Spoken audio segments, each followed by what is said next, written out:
요한복음 강의 109번째 시간입니다. 지난 주일은 천국 가는 교회 이런 제목으로 말씀을 드렸습니다. 하나님께서 그리스도의 핏값으로 이 땅에 하나님의 교회를 세우신 것은 물론 영광을 받으시기 위함입니다. 또한 우리를 지체로 불러서 한 몸을 이루어 함께 천국 가게 하기 위해서 하나님의 교회를 세우셨습니다. 다시 말하면 신앙생활은 절대로 혼자서 할 수 없다고 하는 사실입니다. 그러면 다 함께 천국 가는 교회는 어떤 교회인가? 먼저는 예수님처럼 사랑하는 교회입니다. 예수님께서 우리에게 마지막으로 남기신 새 계명은 내가 너희를 사랑한 것 같이 너희도 서로 사랑하라 하신 말씀입니다. 따라서 예수님의 사랑을 받은 자로서 예수님이 나를 어떻게 사랑하셨는가를 기억하고 그 사랑을 서로 나누고 실천해서 한 몸을 이루어야 합니다. 그래야 우리가 함께 천국 갈 수 있게 되는 거겠죠. 또한 천국 가는 교회는 서로 친구가 되어야 됩니다. 예수님께서 우리를 친구로 삼아 주셨어요. 우리는 예수님의 친구이기 때문에 서로가 친구가 돼야 돼요. 친구는 서로 교제하는 자입니다. 어려울 때 편이 되어주는 자입니다. 힘들 때 도움 주는 자입니다. 쓰러졌을 때 일으켜주는 자들이에요. 그래야 우리가 함께 천국 가는 교회가 될 수 있습니다. 그리고 천국 가는 교회는 복음을 전해야 되고 기도해야 된다. 주셨던 말씀을 다시 한번 기억하고 우리 교회가 천국 가는 교회가 되어서 한 사람의 나고자도 없이 다 함께 천국에서 영원히 하나님을 찬양하는 사랑하는 성도들이 되시기를 다시 한번 주님의 이름으로 간절히 바랍니다. 여러분, 사람들은 언제 종교를 찾게 되죠? 잘 살고 행복할 때 찾기보다는 어려울 때, 아플 때, 힘들 때 찾게 됩니다. 따라서 모든 종교의 역사를 보면 전쟁 중이나 또는 어려움을 당할 때는 모든 종교가 다 성장을 해요. 그런데 잘 살게 되고 평안하게 되면 종교가 다 후퇴하는 것을 볼 수가 있습니다. 그런데 우리 기독교는 사람에 의해서, 즉 사람의 욕구 충족을 위해서 시작된 종교가 아니라 하나님이신 그리스도께서 시작하신 종교입니다. 하나님께서 영광을 받으시기 위해서 기독교회를 이 땅에 세우셨기 때문입니다. 따라서 기독교회는 인간 중심이 아니라 바른 믿음을 가진 자들은 하나님 중심으로 하나님의 섭리 속에 하나님의 말씀을 가지고 우리가 주님이 가신 길을 따라가는 자들입니다. 우리 주님께서도 말씀하셨죠? 요한복음 13장 15절 함께 봅니다. 내가 너희에게 행한 것 같이 너희도 행하게 하려 하여 본을 보였노라. 기독교의 신앙생활은 이 땅에서의 어떤 사람들 기준의 행복과 평안이 아니라 예수님께서 걸어가신 길을 따라가는 거예요. 그런데 예수님께서 가신 길은 눈물 없이 못 가는 길입니다. 고난의 길입니다. 억울한 일을 당하고 박해를 받는 길이에요. 그 길을 우리가 가야 한다는 거예요. 그래서 기독교의 신앙을 가지면서 대부분 그런 질문들을 하죠. 내가 하나님을 믿는데, 내가 기도했는데, 내가 예수님을 얼마나 사랑하는데 나에게 이렇게 큰 어려움을 주고 있는가? 왜 시험이 계속되는가? 왜 박해가 있는가? 교회 다니지 않을 때는 그렇게 잘해주던 남편이 교회를 다니기 시작하니까 극심한 반대를 하게 됩니다. 처음에는 교회를 가지 못하게 하기 위해서 성경책을 찢다가 그래도 계속해서 가다 보니 결국에는 아내의 머리털을 가위로 다 잘라버리는 일까지 발생합니다. 수요 기도회를 인도할 때 그 여자 성도가 조금 늦게 오는데 머리를 다 깎고 왔어요. 나중에 물어보니까 남편이 머리를 깎아버렸다는 거예요. 교회를 다니기 전에는 박해가 없었는데 교회를 다니니까 이렇게 큰 박해를 받고 있다는 거예요. 물론 후에 그 남편도 교회를 다니게 됐죠. 예수님을 믿는다는 이유로 인격적인 모욕을 당하고 또 제사 지내지 않는다고 가족들로부터 버림받는 거, 직장에서 왕따를 당하고 친구들로부터 조롱을 당하는 거, 이거는 비일비재합니다. 사업이 잘 되면 자기가 잘나서 잘된 것으로 생각하고 안 되면 교회 다니는 아내 핑계댑니다. 자녀들이 잘못되면 성적이 안 좋으면 교회 다니는 아내의 책임으로 떠넘기죠. 세상은 교회 다니는 자를 죄인으로 만들고 여기고 있죠. 다시 말하면 하나님의 자녀들은 이 땅에 사는 동안 억울하게 박해도 당하고 미움을 받게 된다는 거예요. 오늘 본문은 설교 제목이 박해를 받는 것이 이런 제목인데 왜 박해를 받아야 하는가에 대해서 답을 주고 있습니다. 따라서 박해를 두려워하지 말고 당당하게 이기고 끝까지 믿음을 지켜서 하나님께서 주시는 복을 받는 사랑하는 성도들이 되시기를 간절히 바랍니다. 첫째 대지로 박해를 받는 것이 하나님의 자녀된 증거입니다. 하나님의 자녀는 박해를 반드시 받아야 된다는 거예요. 바꿔 얘기하면 나에게 박해가 없고 시험이 없다는 것은 하나님의 자녀가 아니라는 거예요. 본문 18절 말씀 함께 봅니다. 같이 봅니다. 세상이 너희를 미워하면 너희보다 먼저 나를 미워한 줄 알라. 세상은 공중의 권세를 잡은 악한 영을 말하고 있죠. 따라서 세상에 속한 자는 악한 영의 지배를 받고 있는 자입니다.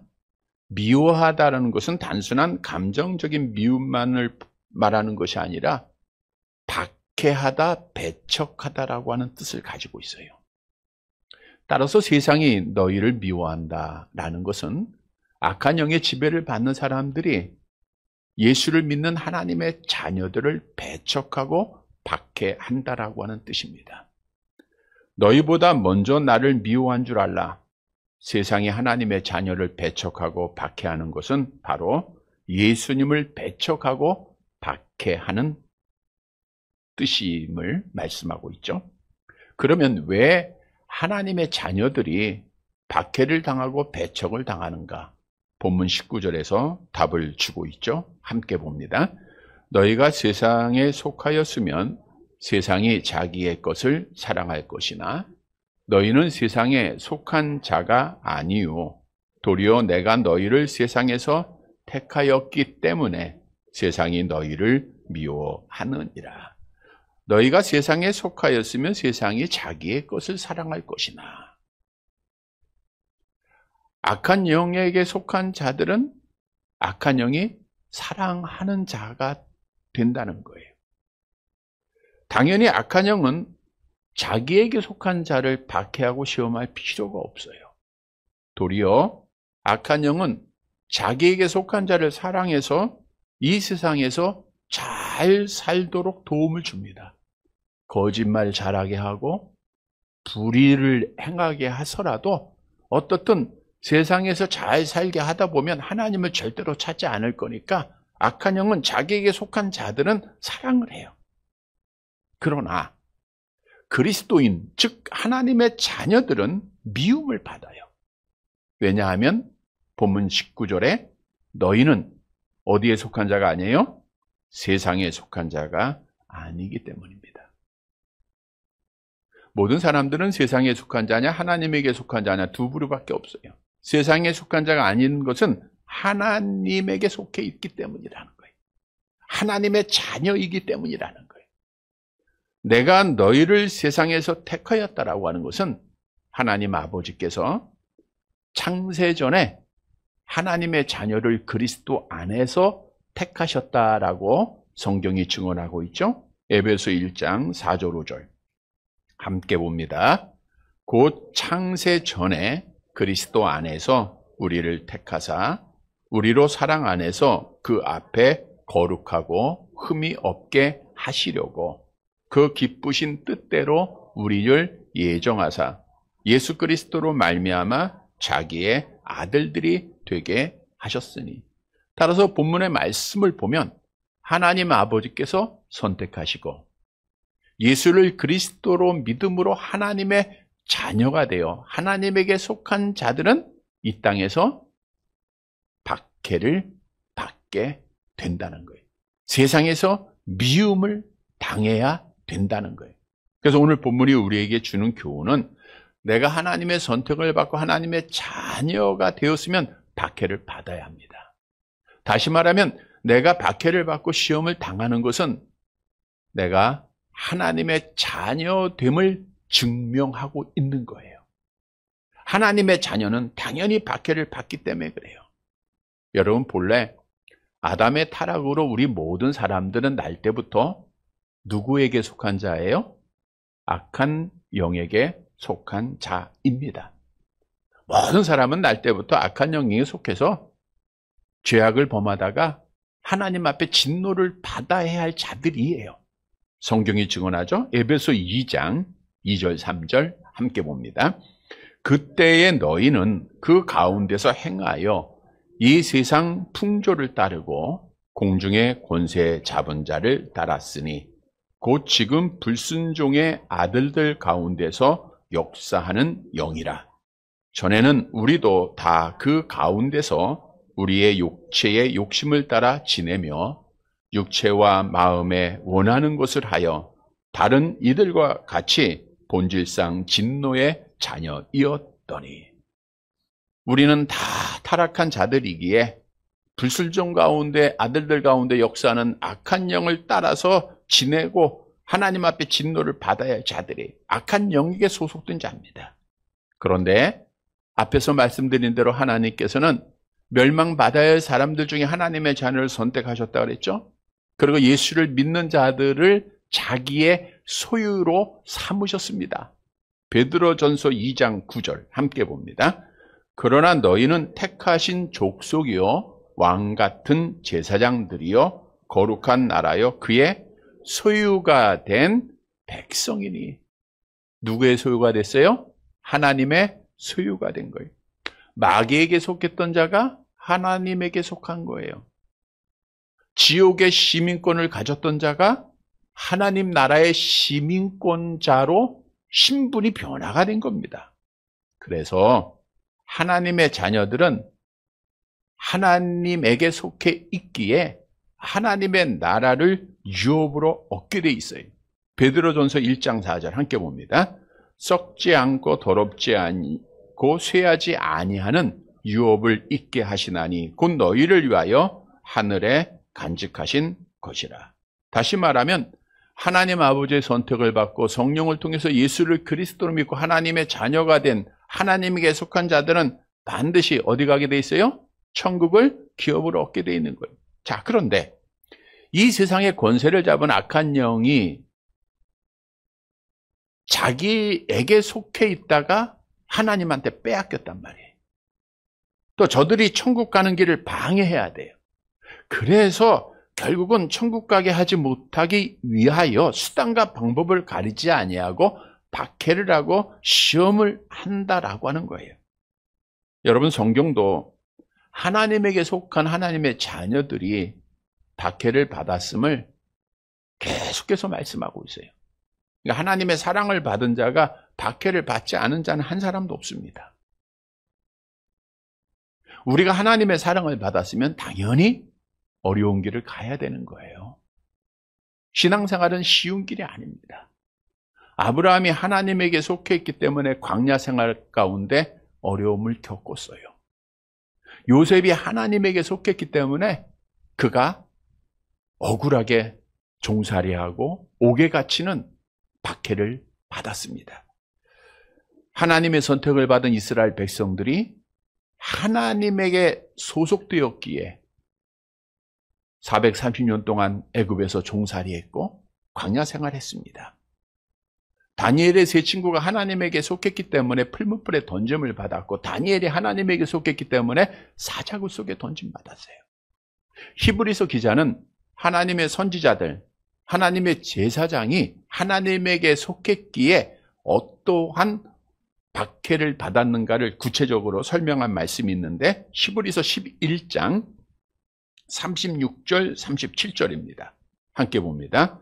또 어떤 이들은 조롱과 채찍질 뿐 아니라 결박과 옥에 갇히는 시련도 받았으며, 돌로 치는 것과 톱으로 켜는 것과 시험과 칼로 죽임을 당하고, 양과 염소의 가죽을 입고 유리하여 궁핍과 환난과 학대를 받았으니. 조롱과 채찍과 옥에 갇히는 고난, 에레미야 선지자가 그대로 당했습니다. 하나님의 선지자로 하나님의 말씀을 선포하고 하나님에 속했기 때문에 에레미야 선지자가 채찍질을 당하고 옥에 갇혔죠. 에레미야 37장 15절 함께 봅니다. 고관들이 노여워하여 에레미야를 때려서 서기관 요나단의 집에 가두었으니 이는 그들이 이 집을 옥으로 삼았음이더라. 하나님에게 속했기 때문에 고난당한 거예요. 돌로 치는 것은 스가랴 선지자를 의미하고 있거든요. 스가랴 선지자가 우상 숭배하는 유다 백성들 책망한 결과 요아스 왕이 사람들을 시켜서 그를 돌로 쳐 죽이지 않았습니까? 역대하 24장 21절 함께 봅니다. 무리가 함께 꾀하고 왕의 명령을 따라 그를 여호와의 전 뜰 안에서 돌로 쳐 죽였더라. 톱으로 켜 죽인 자는 이사야 선지자입니다. 물론 성경에는 기록되어 있지 않지만 이사야의 순교라고는 위경에 보면은 이사야 선지자가 톱으로 켜서 톱으로 잘라서 죽임을 당했다라고 기록이 있어요. 칼에 죽였다고 하는 것은 대표적으로 사울왕 시대에 죽임을 당한 제사장들을 말하고 있죠. 제사장 아히멜렉이 피난길에 있던 다윗을 도왔다는 이유로 사울왕이 85명의 제사장들을 그 도액이라고 하는 사람을 통해서 죽이지 않았습니까? 사무엘상 22장 18절 함께 봅니다. 왕이 도액에게 이르되 너는 돌아가서 제사장들을 죽이라 하매 에돔 사람 도액이 돌아가서 제사장들을 쳐서 그날의 세마포 에봇 입은 자 85명을 죽였고. 여러분, 성경은요 전부 박해받은 역사예요. 하나님의 자녀들은 이렇게 고난을 당했어요. 기독교회도 마찬가지. 그냥 순조롭게 성장한 기독교회는 없어요. 우리나라도 이렇게 성장할 수 있었던 것은 신사참배 때 믿음을 지킨 자의 그 피값, 또 공산주의자들에 의해서 순교의 길을 갔던 그들의 피값의 결과라는 것을 우리가 알아야 돼요. 분명한 사실은 이 박해는 과거에만 있는 것이 아니라 지금도 마지막까지 계속되어진다는 거예요. 공산주의 국가들은 교회를 파괴시킵니다. 기독교인들을 박해해요. 또 여러 가지 악한 영은 지혜로운 방법으로 교회를 파괴시키기 위해서 동성애법을 통과시키고 기독교의 복음을 막고 진실한 그리스도인들을 박해하고 있는 거예요. 여러분, 악한 영은 어떻든 다른 종교는 절대 시험하지 않습니다. 다른 종교는 절대 박해하지 않아요. 그러나 기독교, 왜? 기독교는 악한 영이 가장 싫어하는 대적과 관계 있는 예수 그리스도로부터 시작되었기 때문에 그에게 속한 자들은 박해하는 거예요. 따라서 내가 박해받는 것은 하나님의 자녀임을 증거하는 겁니다. 그러면 우리는 하나님의 자녀로서 어떻게 박해를 이겨나가야 하는가? 먼저는 이상하게 여기지 말아야 돼요. 지금까지 말씀드린 대로 박해받는 것은 당연한 거예요. 가까이 있는 사람들로부터 또는 여러분과 관계 있는 사람들로부터 박해를 받는 거, 정말 믿음을 지키다가 주의를 성수하다가 여러 가지 말을 듣는 거, 이거는 당연한 거예요. 그래서 이상하게 여기지 말아야 합니다. 요한 1서 3장 13절 함께 봅니다. 형제들아, 세상이 너희를 미워하여도 이상히 여기지 말라. 베드로전서 4장 12절 같이 봅니다. 사랑하는 자들아, 너희를 연단하려고 오는 불시험을 이상한 일 당하는 것 같이 이상히 여기지 말고. 이상히 여기면 시험 당하는 거예요. 왜 나한테 이럴까? 내가 이렇게 잘하는데? 내가 이렇게 열심히 하는데? 왜 이런 고난이 있을까? 여러분, 이렇게 생각하면 시험 드는 거예요. 그리고 적극적으로 박해를 받을 때 우리는 기쁨으로 이겨야 합니다. 이게 내가 하나님의 자녀된 증거다. 얼마나 귀한 일입니까? 여러분이 하나님의 자녀인 걸 어떻게 증거할 수 있어요? 박해를 받을 때, 야, 이거 내가 하나님 앞에 인정받는 하나님의 자녀구나. 그러니까 기쁨으로 이기는 거예요. 베드로전서 4장 13절 함께 봅니다. 오히려 너희가 그리스도의 고난에 참여하는 것으로 즐거워하라. 이는 그의 영광을 나타나실 때에 너희로 즐거워하고 기뻐하게 하려 함이라. 우리가 박해를 받는 것은 즐거움으로 이겨야 됩니다. 왜냐? 성경은 박해를 받고 우리가 고난 중에 있음에 그친다고 하면 우린 절망이죠. 근데 박해를 이겨나가고 믿음을 지킨 자에게 복을 약속하잖아요. 마태복음 5장 10절 같이 봅니다. 의를 위하여 박해를 받는 자는 복이 있나니 천국이 그대. 박해를 받는 자가 하나님의 자녀여, 박해를 받는 자가 천국 가는 거예요. 뿐만 아니라 하나님이 상을 주신다라고 말씀하고 있죠. 마태복음 5장 11절 12절 함께 봅니다. 나로 말미암아 너희를 욕하고 박해하고 거짓으로 너희를 거슬려 모든 악한 말을 할 때에는 너희에게 복이 있나니 기뻐하고 즐거워하라. 하늘에서 너희의 상이 큼이라. 비록 이 땅에서 우리가 박해를 당하고 억울한 일을 당하고 여러 가지 말을 듣지만 우리가 믿음을 지킬 때 하나님 앞에 상이 크다 그랬어요. 박해를 통해서 박해를 통해서 하나님의 상급이 약속된 거예요. 그러니까 박해는 이게 저주가 아닙니다. 이거는 당연히 우리가 가야 할 하나님의 자녀들이 길이요. 그리고 이것은 복입니다.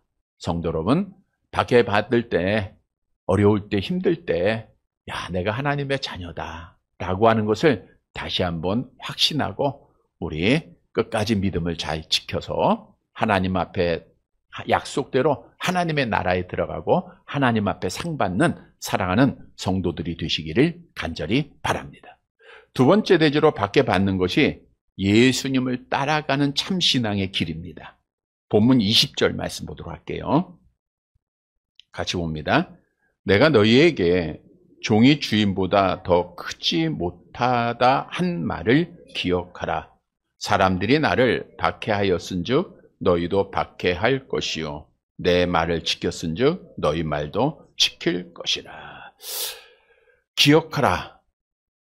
예수님이 명령하신 말씀을 잊지 말라는 거겠죠? 어떤 말입니까? 내가 너희에게 종이 주인보다 더 크지 못하다 한 말. 이거 다시 한번 기억해봐. 근데 예수님이 13절에서 이 말씀 하셨죠? 13장 16절 함께 볼게요. 내가 진실로 진실로 너희에게 이르노니 종이 주인보다 크지 못하고 보냄을 받은 자가 보낸 자보다 크지 못하나니. 그러니까 13장에서는 섬김을 교훈할 때 하신 말씀이에요. 너희가 아무리 어려운 자를, 힘든 자를 섬겨도 나보다는 더 섬길 수 없다, 그 뜻이고요. 또 5장에서는 박해에 대한 교훈입니다. 종이 주인보다 크지 못하다라는 것은 너희가 아무리 박해를 많이 받아도 나보다 큰 박해는 받지 않는다라고 하는 뜻이죠. 사람들이 나를 박해하였은즉 너희도 박해할 것이요. 이 말은 예수님이 박해를 받았기 때문에 너희도 박해를 받아야 된다는 거예요. 다시 말하면 우리가 박해를 받는 것은 결국 누구를 따라가는 거예요? 예수님을 따라가는 겁니다. 그러면 왜 악한 영은 하나님의 자녀를 박해할까요? 21절 함께 봅니다. 그러나 사람들이 내 이름으로 말미암아 이 모든 일을 너희에게 하리니 이는 나를 보내신 이를 알지 못한 이라. 이 모든 일을 한다는 것은 박해한다는 거잖아요. 왜요? 이는 나를 보내신 이가 누구예요? 하나님을 알지 못하기 때문이라. 즉 악한 영역에 속한 자들은 하나님을 몰라요. 그러니까 하나님에 대한 두려움이 없으니까 하나님의 자녀들을 박해하고 핍박하고 시험하는 겁니다. 그런데 중요한 사실은 우리에게 힘이 되는 말씀이죠. 우리를 박해하는 자들을 하나님이 죄인으로 여기시고 심판하신다는 거예요. 본문 22절 함께 봅니다. 내가 와서 그들에게 말하지 아니하였더라면 죄가 없으려니와 지금은 그 죄를 핑계할 수 없느니라. 내가 와서 그들에게 말하지 아니하였더라면 죄가 없으려니와. 그러니까 이미 말씀을 하셨기 때문에 죄가 있다 그 뜻이죠. 그들의 죄가 드러나서 반드시 하나님 앞에 핑계할 수 없다는 것은 심판을 받을 수밖에 없다는 거예요. 왜냐하면 예수님을 믿는 자를 박해하는 것은 예수님을 박해하는 것이요. 예수님을 박해하는 것은 하나님을 박해하는 것이죠. 본문 23절 함께 봅니다. 나를 미워하는 자는 또 내 아버지를 미워하는 거예요. 하나님을 알지 못하는 자들은 하나님 싫어하고 예수님 박해하고 그를 따르는 자녀들을 핍박하는 것, 이거는 다 같은 일입니다.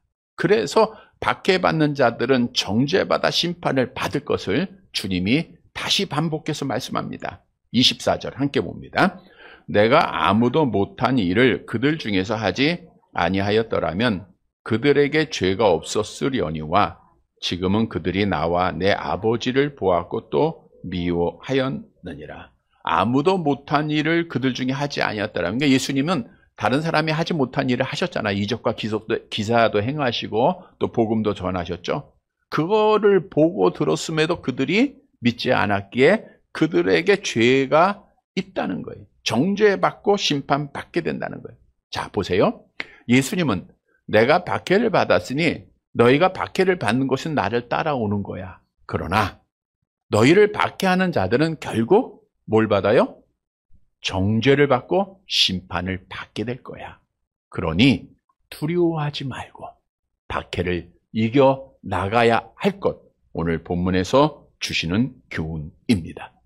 여러분, 예수님이 받으신 박해를 우리가 그대로 받는 거예요. 그걸 따라가야 돼요. 그러면 예수님은 어떤 박해를 받으셨는가? 먼저 배척을 당하십니다. 예수님이 빛으로 이 땅에 오셨어요. 근데 이 세상은 어둠을 사랑하기에 빛으로 오신 예수님을 영접하지 않았죠. 요한복음 1장 10절과 11절을 볼까요? 함께 봅니다. 그가 세상에 계셨으며 세상은 그로 말미암아 지은 바 되었으되 세상이 그를 알지 못하였고 자기 땅에 오매 자기 백성이 영접하지 아니하였으나. 따라서 우리도 사람들로부터 배척당하는 거, 여러분 어디를 가나 환영받는 거 아닙니다. 배척당하는 게 당연한 거예요. 왜? 예수님 가신 길 따라가는 거니까. 또한 유대인들은 날마다 예수님 고소했죠. 안식일을 범하였다, 성전을 더럽게 했다, 수많은 신성모독을 했다. 그래서 결국은 거짓 증인을 세워서 예수님을 십자가에 죽이지 않았습니까? 누가복음 24장 10절 함께 봅니다. 우리 대제사장들과 관리들이 사형 판결에 넘겨주어 십자가에 못 박았느니라. 이 길을 우리가 어떻게 해요? 따라가는 거예요. 그게 기독교입니다, 여러분. 예수님이 말씀하셨잖아요. 암송해 볼까요? 또 무리에게 이르시되 아무든지 나를 따라오려던 자기 십자가를 지고, 자기를 부인하고 날마다 제 십자가를 지고 나를 따를 것이다. 예수님이 지신 십자가를 지고 나를 따라오라 그랬잖아요. 배척받는 길, 억울한 일 당하는 길, 돌에 맞는 길, 십자가에 죽는 길, 그 길 따라가라는 거예요. 그런데 여기서 우리가 고난만 있다 하면 정말 절망스러운 종교죠. 오늘 본문에서 말씀한 것처럼 예수님께서 이기신 거잖아요. 우리의 대적들은, 우리를 박해하는 자들은 결국 잠시 잘 될 수 있을지는 몰라도 하나님 앞에 심판받고 정죄받고 지옥 갈 거잖아요. 여러분, 우리가 신앙하는 예수님은 그러나 그들을 이기신 분입니다. 우리 예수님이 분명히 말씀하시죠. 요한복음 16장 33절 함께 봅니다. 이것을 너희에게 이르는 것은 너희로 내 안에서 평안을 누리게 하려 함이라. 세상에서는 너희가 환난을 당하나 담대하라. 내가 세상을 이겼노라. 우리 예수님이 십자가에 죽고 패한 것 같았지만 3일 만에 약속대로 부활하시고 승천하심으로 악한 영에 대해서 완전한 승리를 하셨어요. 이 주님이 우리와 함께 하세요. 박해를 받을 때, 억울한 일을 당할 때 우리의 위로자가 되시고 우리의 힘이 되십니다. 뿐만 아닙니다. 여러분, 우리가 박해를 왜 받아야 될까요? 로마서 8장 17절 함께 봅니다. 자녀이면 또한 상속자 곧 하나님의 상속자요 그리스도와 함께한 상속자니 우리가 그와 함께 영광을 받기 위하여 고난도 함께 받아야 할 것이니라. 예수님이 죽음을 통해서 고난을 통해서 하나님 나라 가셨듯 우리도 약속된 하나님의 나라 갈 때까지는 십자가의 고난의 길을 가야 하나님의 나라를 상속받게 된다는 거예요. 다시 말하면 우리가 박해를 이기고 시험을 이기고 믿음을 지킬 때 하나님의 나라를 상속받게 되는 거예요. 따라서 성도 여러분, 우리는 예수님 때문에 예수님 걸어가신 그 길 우리가 가야 되는 거예요. 그 길은 십자가의 길, 그 길은 박해받는 길, 억울한 말 듣고 우리가 핍박을 받는 길입니다. 그러나 우리 예수님이 나와 함께 하심으로 승리하게 하시고 우리의 대적들은 하나님 앞에 심판받게 될 것을 우리는 믿음을 통해서 말씀을 통해서 믿어야 돼요. 그리고 반드시 우리는 승리하게 될 것이고 결국 이 박해를 통해서 하나님의 나라를 상속받게 될 것이라고 하는 믿음을 가져야 돼요. 우리는 이 믿음으로 모든 박해를 시험을 이겨나가고 믿음을 지키는 사랑하는 성도들이 되시기를 간절히 바랍니다. 세 번째로 박해를 받는 것이 하나님의 말씀을 성취하는 거예요. 우리 예수님께서 이런 말씀하셨죠? 25절 함께 봅니다. 그러나 이는 그들의 율법에 기록된 바 그들이 이유 없이 나를 미워하였다 한 말을 응하게 하려 함이라. 즉 예수님이 박해를 받으신 것, 십자가에 죽으신 것은 뭘 완성시키는 거예요? 율법. 율법은 십계명, 모세오경, 구약 성경 전체를 말하는 겁니다. 구약의 말씀을 완성했다라는 거예요. 응하게 했다는, 성취했다는 거예요. 구약 이사야 선지자는 이렇게 예수님에 대해서 예언을 했죠. 같이 볼게요. 53장 3절 4절. 그는 멸시를 받아 사람들에게 버림받았으며 간고를 많이 겪었으며 질고를 아는 자라. 마치 사람들이 그에게서 얼굴을 가리는 것 같이 멸시를 당하였고 우리도 그를 귀히 여기지 아니하였도다. 그는 실로 우리의 질고를 지고 우리의 슬픔을 당하였거늘 우리는 생각하기를 그는 징벌을 받아 하나님께 맞으며 고난을 당한다 하였노라. 예수님이 오시기 약 700년 전에 이사야 선지자는 예언을 했습니다. 메시아가 이렇게 억울하게 고난을 당하게 될 것이다. 십자가를 지게 될 것이다. 그러니까 예수님이 박해를 받고 십자가를 지신 고난을 받으신 것은 따라서 선지자들의 말씀을 뭐예요? 성취한 거예요. 성취한 겁니다. 이러한 사실들은 성령을 통해서 우리가 알게 되죠. 본문 26절 함께 봅니다. 내가 아버지께로부터 너희에게 보낼 보혜사 곧 아버지께로부터 나오시는 진리의 성령이 오실 때에 그가 나를 증언하실 것이요. 예수님의 약속대로 진리의 성령은 진리입니다. 하나님의 속성이죠. 제3위의 하나님이시죠. 근데 그 성령이 오시면 이 모든 일이 다 우리에게 생각나게 하고 깨닫게 하신다는 거예요. 요한복음 14장 26절 함께 봅니다. 보혜사 곧 아버지께서 내 이름으로 보내실 성령 그가 너희에게 모든 것을 가르치시고 내가 너희에게 말한 모든 것을 생각나게 하시리라.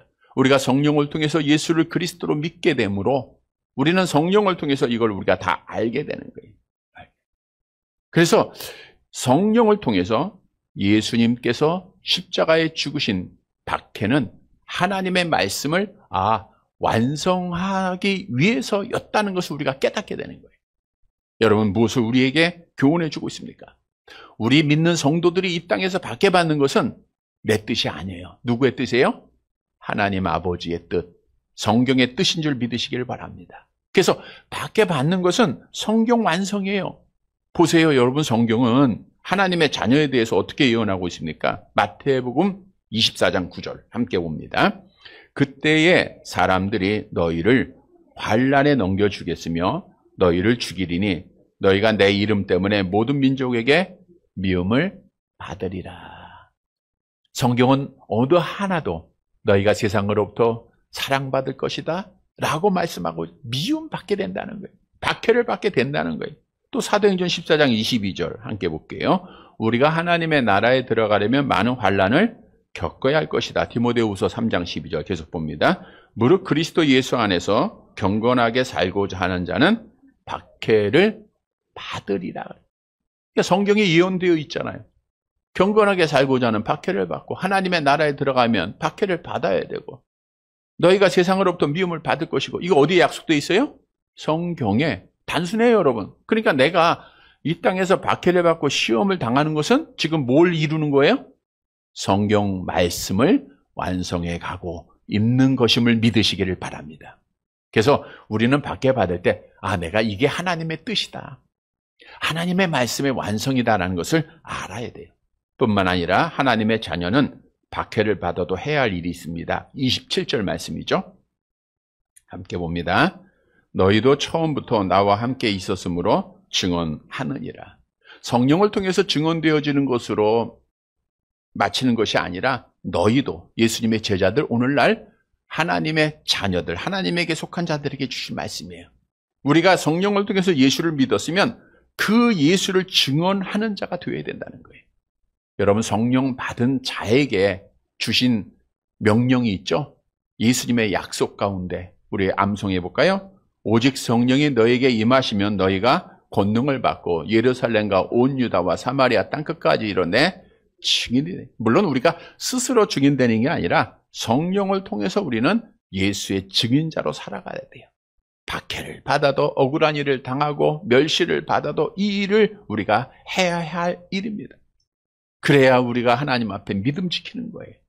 성도 여러분, 박해받는 것 누구의 뜻이에요? 하나님의 뜻. 그래서 억울하게 생각하지 말고 우리는 박해를 감사함으로 받고 그 중에서라도 복음을 전해서 우리가 하나님의 뜻을 이루는 사랑하는 성도들이 되시기를 간절히 바랍니다.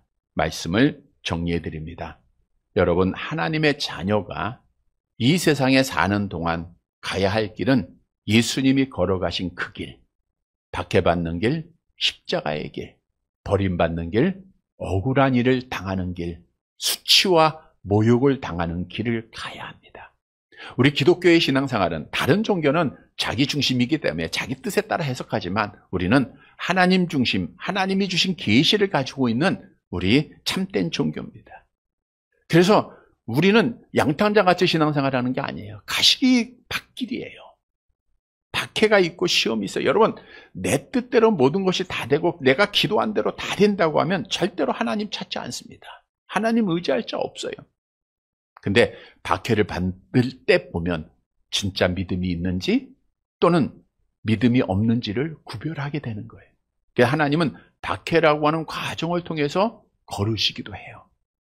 우리는 지금까지 하나님의 은혜로 모든 박해를 이겨나가고 믿음을 지킨 자들입니다. 앞으로도 끝까지 지켜야 할 자들이에요.